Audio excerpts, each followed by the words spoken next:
want to mention, but I got to mention Pastor Rice and what he's doing.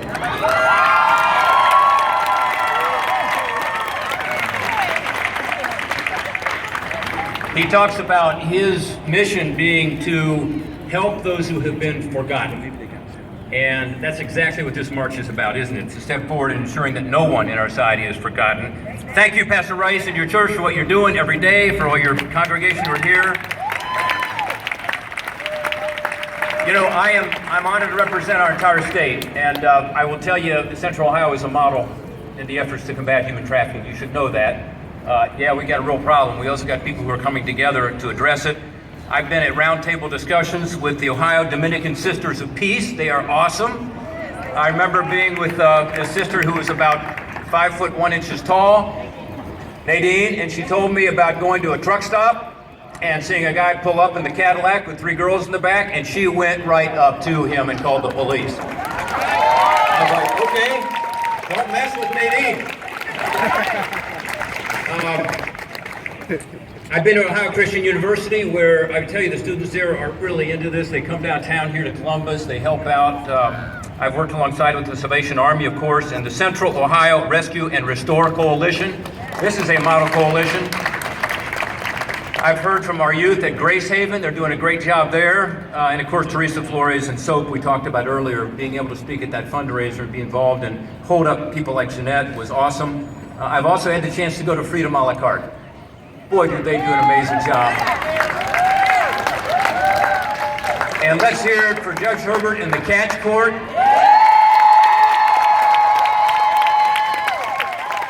This is a model too. This is a model.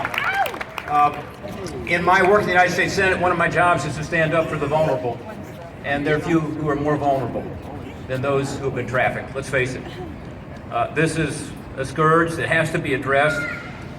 It's now growing, which is really sad. It's a $150 billion a year industry, they say, second only to the drug trade in terms of a criminal activity globally. They say by one measure, human trafficking has increased 8-fold over the last 5 years. So this is happening right now. It's happening everywhere, not just in Asia or Africa, it's happening right here in Ohio and right here in Columbus. According to the National Human Trafficking Resource Center, Ohio now has the 4th most cases of human trafficking of any state. We got a problem in the Buckeye State. There's a 2010 study that says Toledo is one of the top 5 cities in the United States for the trafficking of children. That's one reason I got so involved in this when I got elected, because of what was going on in Northwest Ohio. The Ohio Attorney General's office, by the way, tells us now the average age when a sex trafficking victim is first trafficked in Ohio, 13 years old. Last year, 300 sex trafficking cases were reported in Ohio, and more than 1,000 calls were made to the National Human Trafficking Hotline from the Buckeye State, from Ohio. So these are troubling statistics, aren't they? But behind these statistics is suffering. It's people. Just over a week ago, a man in Toledo was sentenced to 22 years in federal prison for trafficking underage girls across the Midwest. One of the girls was 17, one was 16, one was 14. He took their pictures and he advertised them on Backpage.com. One of the girls testified that he starved her to control her. About a month ago, a 55-year-old man in Parma, Ohio was arrested for trafficking a 14-year-old girl and 2 other teenage girls on Backpage.com. Heartbreaking stories like these and others were why we started this caucus. By the way, that caucus on human trafficking that Jeanette mentioned, it started off with 2 of us. Now we've got a couple dozen members of the United States Senate who are standing up, talking about this issue, addressing this issue. Look, I am proud of some of the legislation we passed and President Obama has signed, because it will help. It will help law enforcement to crack down on trafficking. It will help to ensure we're treating those who are victims like victims and not as criminals. It also helps to find missing kids, so all that's important.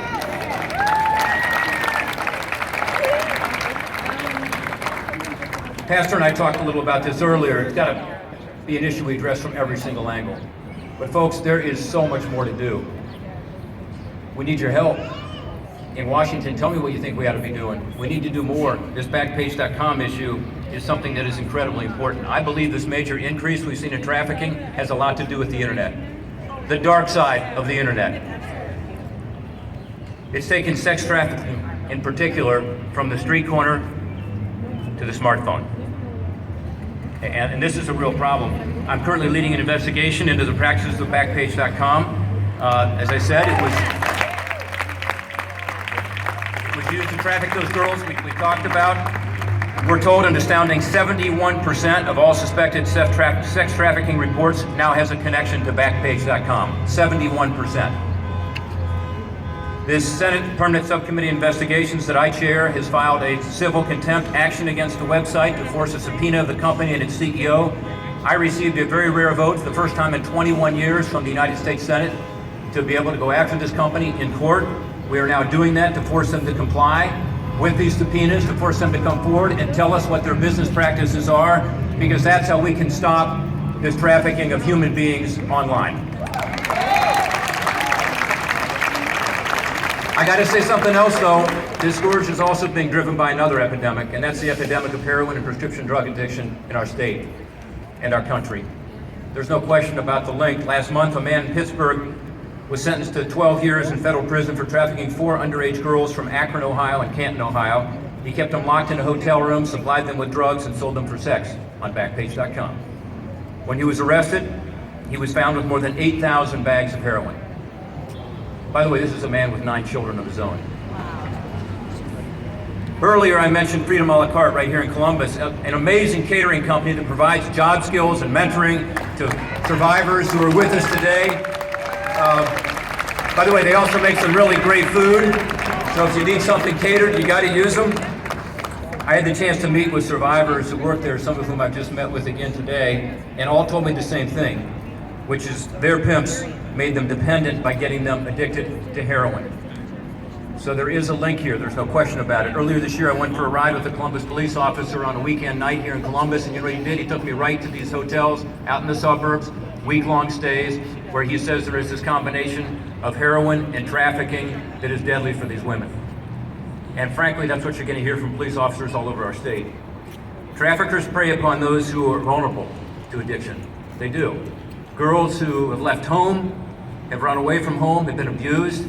The women who are already addicted, of course, they're going after. So this link between drugs and trafficking is something we also have to combat. It's one reason I am focused on this issue, to stop the spread of addiction. Jeanette mentioned this legislation, Comprehensive Addiction Recovery Act, CARA, which passed the Senate. It's got to be passed, and we've got to get it into our communities to help break this bond between addiction and trafficking. You know, these are tough issues. These are tough issues, and sometimes you get discouraged, don't you? And sometimes we feel despair. But every single one of those survivors who are here with us today is a ray of hope.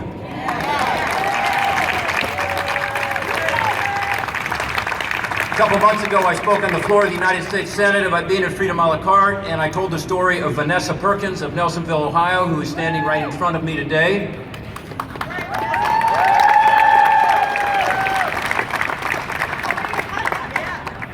She grew up in a broken home. You probably heard her story. It's like so many others. It was a broken home because of alcoholism. She left home, and right here in Columbus, she was trafficked. Her boyfriend got her addicted to heroin. He raped her. He beat her with a hammer and broke her ribs. He trafficked her. She was arrested for prostitution. She said, "Thank God I was arrested." Because what happened is, she was saved from trafficking and she began the healing process. I mentioned the catch court earlier. Thank God for the catch court.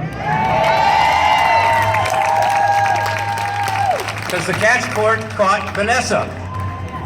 They caught her and they held her up. And today, she's a graduate of Catch. She got treatment for her addiction. She's working at Freedom a la carte. She's developing her skills. She told me today she's working for the prosecutors and working with them. She is living a productive and successful life. Her son is back in her custody. God bless you, Vanessa. She's now mentoring other women who have been victimized, and she's helping them to get treatment. Vanessa, your story lifts us all up. You are a ray of hope. Come here.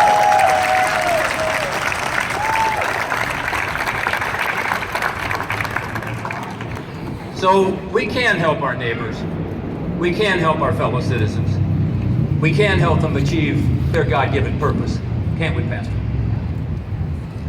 That's why we march. That's why we're here today, to bring more hope to the victims, to mobilize the community, to raise awareness so that that darkness can be lifted. Thank you all for being here, and most importantly, Godspeed to each of you for the important work you're doing every day. Thank you.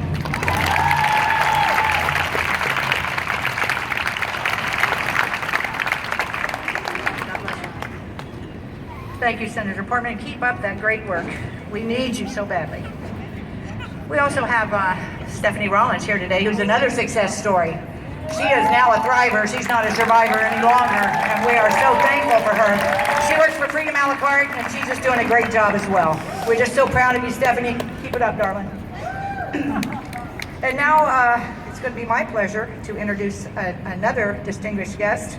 And Andrew J. Ginther, our mayor, was elected the 53rd mayor of Columbus on November 3rd, 2015, succeeding Mayor Coleman, who was the longest-serving mayor in Columbus history. Yes. Mayor Ginther previously served on Columbus City Council from 2007 to 2015 and served as president of City Council from 2011 until assuming the office of mayor January 1st, 2016. Under his leadership, Columbus topped the Midwest in job creation, adding 50,000 jobs. Hallelujah. Yes, while wages grew more in Columbus than any other big city in America. At the same time, the city reduced healthcare workers' compensation, pension, and other expenses, projected to save more than $260 million. Under the leadership of Mayor Anthony J. Ginther, the city of Columbus was named America's Opportunity Center. And as mayor, Andrew Ginther will continue to work with labor, business, faith, and community leaders to promote opportunities for every person in every neighborhood. Mayor Ginther is a Columbus native and proud Columbus City Schools graduate. He has a long history of community service. Prior to joining Columbus City Council, he was elected to the Columbus Board of Education in 2001 and re-elected in 2005. Mayor Ginther earned a Bachelor of Arts degree in Political Science from Earlham College, studied abroad at the University of Ulster and Queen's College in Northern Ireland, and taught at public schools in Belfast and Derry. He also served in consecutive internships at the Carter Presidential Center in Atlanta, where he taught nonviolence and dispute resolution. Mayor Ginther, wife Shannon, and their daughter live in Clintonville. Ladies and gentlemen, Mayor Ginther.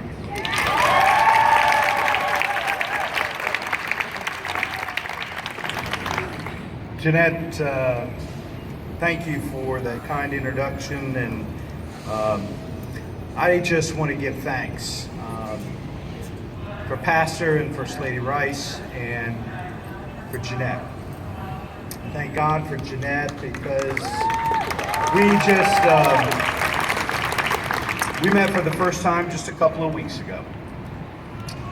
Jeanette had the courage to share her story with me, and the story of so many amazing women that are here with us today. And I thank God for Rob Portman.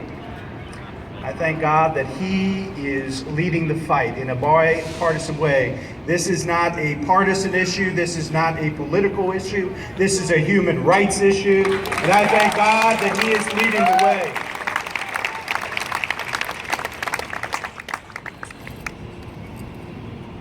Our chief of police, one of the finest chiefs in all of America, Chief Kim Jacobs, helped to educate, as well as Judge Herbert. I know he's not physically here today, but I feel the spirit of Judge Paul Herbert here with us today.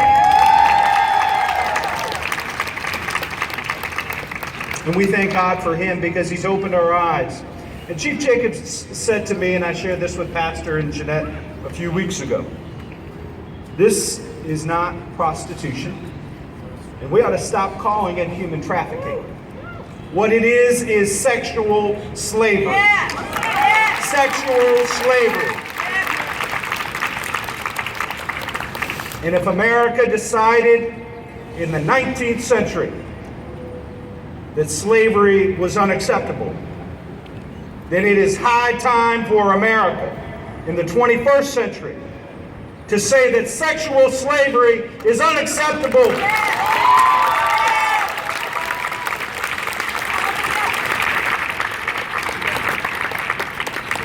And Columbus is going to do its part to lead the way because of the information and the education that Jeanette and Pastor Rice and Judge Herbert and Senator Portman have shared with me. President Zach Klein is taking the lead. And we're not playing defense anymore. We're going on offense. And if folks want to go to Backpage.com, we're going to be right there with them, saying that sexual slavery is not acceptable in Columbus, and if you engage in it, we're coming after you.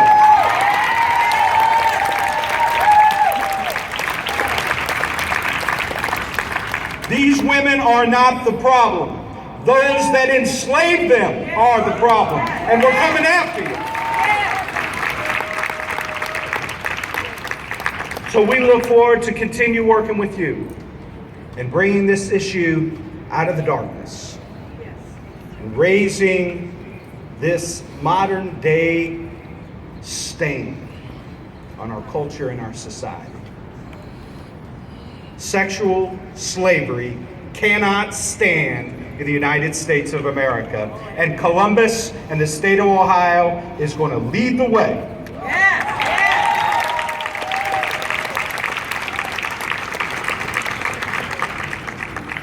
I want everybody to hold up 5 fingers.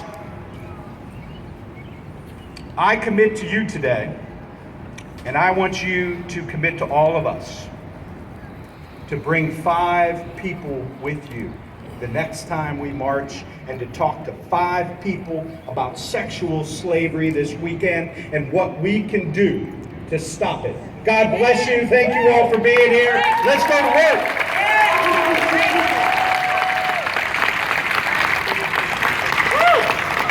Thank you, Mayor. Oh, what encouragement. Thank you. Thank you. Now I'm going to talk for a minute about somebody that I love dearly. He's a great man of God. He's been my pastor for 14 years. He's a wonderful, awesome shepherd to so many of us. Gerald L. Rice is senior pastor of Judah Christian Community Church, located at 972 Beechwood Road in Whitehall, Ohio. Pastor Rice has humbly served the call to pastor for 22 years now. He has been active in Columbus and the surrounding areas for 36 years, with feeding the hungry and clothing those without, through community fests, an event we do every year with free food and clothing, Christmas basket giveaways, and Friday night dinners. He has ministered worldwide in places such as Nairobi, Kenya, the Philippines, Bangkok, Thailand, Czech Republic, and the Ukraine, and more to come. He currently sits on the board of directors of Crossfire International, a youth and young adult ministry that is active in 12 countries worldwide. Prior to Pastor Rice working in the ministry, he was a quality assurance consultant in the mass transit industry for 20 years, where he covered the United States, Canada, England, and France. Pastor Rice is founder and president of March for Freedom Columbus, and so much more. He is happily married to his wife, Eileen, with 8 adult children, and resides in Groveport, Ohio. Ladies and gentlemen, Pastor Gerald Rice.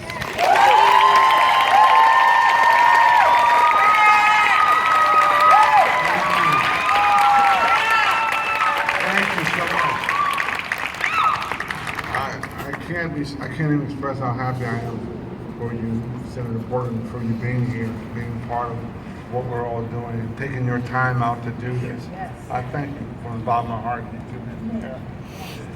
What a pleasure it is to be able to walk side by side and walk this thing out. You always ask, when did you learn something? When was something brought to you? And I ask myself about human trafficking or slavery, sexual slavery. When did I first come in contact with it? And I happened to be watching an old cowboy movie. It was Gunsmoke. A lot of you have no idea what I'm talking about.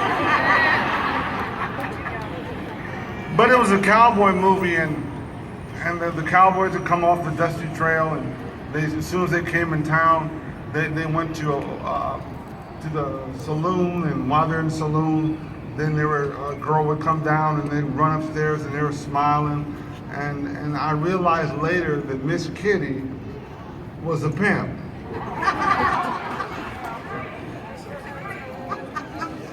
I had no idea all these years that what she was running was a brothel. and they made it appear like it was natural and normal, and everyone was having fun, and there was nothing wrong with it. And so it introduced me to a thought pattern that there's nothing wrong with it. It's a victimless crime. But that's one of the biggest lies told to man. Without doubt, that's one of the biggest lies that ever told to man. The purpose of this march is to bring awareness to the city and to the state of the atrocities which were taking place right in our cities and right across our state. There is a subculture that exists that you can't see. Even while we're out here on this beautiful day, and praise God, the rain stopped, and we're out here, the sun is out, and the weather's nice, and we're laughing, and we're touching, and we're hugging, and doing normal things. And after this, we're going to go to our normal homes. Many of us will go home, and we may watch a little television, watch the Cavs later on tomorrow. But while we're doing that, there's a subculture that exists right in our city where there's people who are not able to do those things. That they don't have the ability to go whenever they want. They're locked in rooms, and they're locked in basements, and they're shackled, and they're treated like slaves, and they only can eat when the person who's holding them says they can't eat. They can only use the restroom when someone tells them they can use the restroom. They're locked in motels and hotels all over the state. And this is happening now while we're here. And so the atrocities like that, it came to my heart. And so I always had a heart for that, and my heart always bled for that.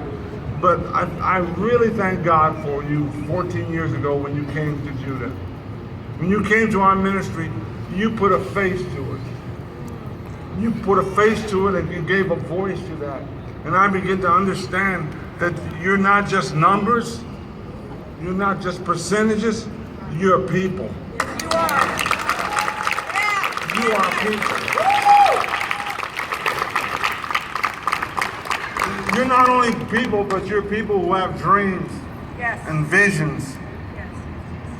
You had dreams when you were little girls and little boys of what you were going to do when you grew up. And the greatest theft that can ever happen in life is for your vision to be stolen. And you are robbed of your vision. No one has the right to do that. No one has the right to steal what God put in you.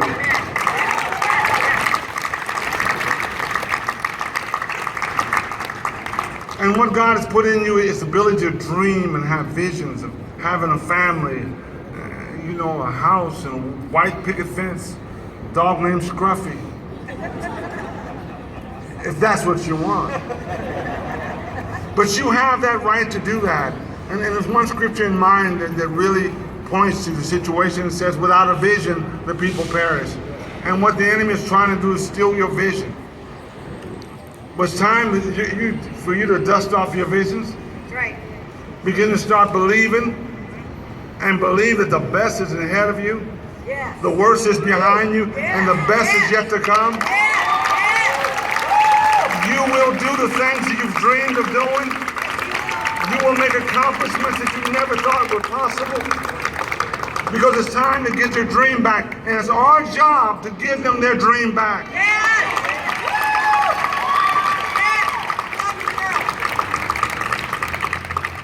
It's our job to stand in there between you and what you have dreamed to do and bring that thing to fruition. I know this is what Jeanette and I and Teresa, when we first started March for Freedom, this was in our heart. In our heart was to try to find something that not only I could be a part of, but the 5 generations that are here from my family. I have 5 generations here.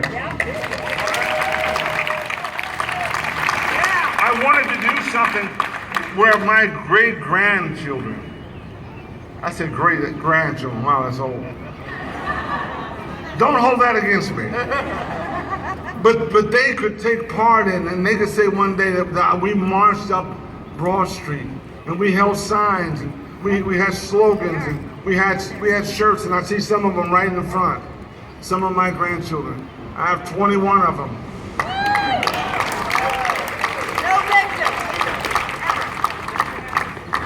But they're part of what's going on. They could not wait to get their shirts on. They could not wait to march with us and let their voices be heard. because things are about to change. This is all working out. You know what? You're a fantastic mayor, and I know he is. He's gonna make it happen. Yes. And well, you got help. See, that's what happens in my church. See, that's what happens in my church.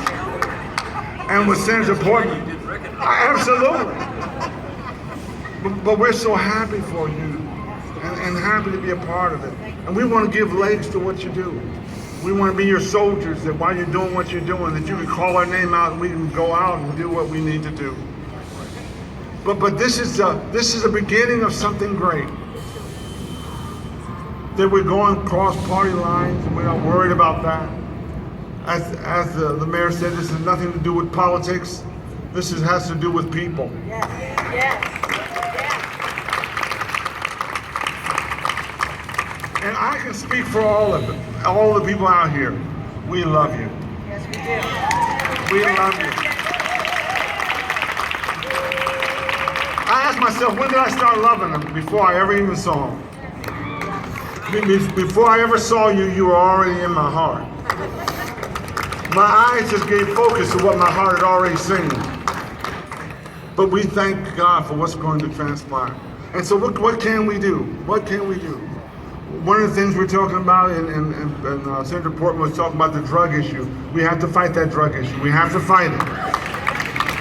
We have to. And there's another issue that we have to fight, is the issue of pornography. Pornography is a feeder system into trafficking. That the average person begins in pornography at the age of 14. And then they begin to act upon what they have seen. And when they act upon what they've seen, then we have victims like what we have in front of us. But a new day is coming. That's right. We fought slavery once before, didn't we? Yes. Didn't we fight slavery once before? Did we not win? And we will win again. Sometimes you have to declare things. Just shout, we win! So at this point, what I want to do is there's a pledge. Some of you have the cards. You guys all got it? Because every time you click on pornography, you take part in what's going on. You become a participator of human trafficking. Because some are doing this beyond their will to do it. Can you repeat this with me? So we, the people of the United States of America, stand here today representing a unified front against human trafficking, modern day slavery, the exploitation of women and children, and the violation of basic human rights. We stand for the rights of freedom, liberty, pursuit of happiness. We pledge not to participate in the viewing of pornography, not to engage in the use of strippers and or prostitutes, not to use internet sites that sexually exploit humankind, not to be involved in slave labor in any form. We will make a difference praying for victims and those who support raising awareness, supporting the anti-trafficking organizations, educating our families and communities. Let's go get them.